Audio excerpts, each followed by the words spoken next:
நரேந்திர மோடி தொடர்ந்து மூன்றாவது முறையாக இன்று பிரதமராக பதவியேற்க உள்ளார். அவருக்கு குடியரசுத் தலைவர் திரௌபதி முர்மு பதவி பிரமாணம் மற்றும் ரகசிய காப்பு பிரமாணம் செய்து வைக்க உள்ளார்.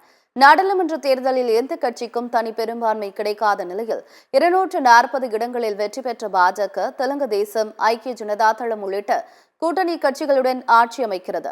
அதன்படி நரேந்திர மோடி தொடர்ந்து மூன்றாவது முறையாக இன்று பிரதமராக பதவியேற்க உள்ளார்.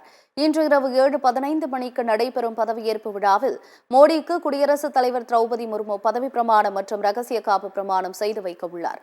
அதைத் தொடர்ந்து பாஜக கூட்டணி அரசின் புதிய அமைச்சரவையும் பதவியேற்க உள்ளது. பாஜக கூட்டணி 3.0 அமைச்சரவையில் பல புதுமுகங்களுக்கு வாய்ப்பு அளிக்கப்பட்டு மத்திய அமைச்சர்களாக இருந்த பலருக்கு கல்தா கொடுக்கப்படும் என தகவல் வெளியாகியுள்ளது. மத்திய அமைச்சரவையில் உள்துறை, நிதி, பாதுகாப்பு, சட்டம், ரயில்வே உள்ளிட்ட முக்கிய துறைகள் யாருக்கு வழங்கப்படும் என மிகுந்த எதிர்பார்ப்பு எழுந்துள்ளது.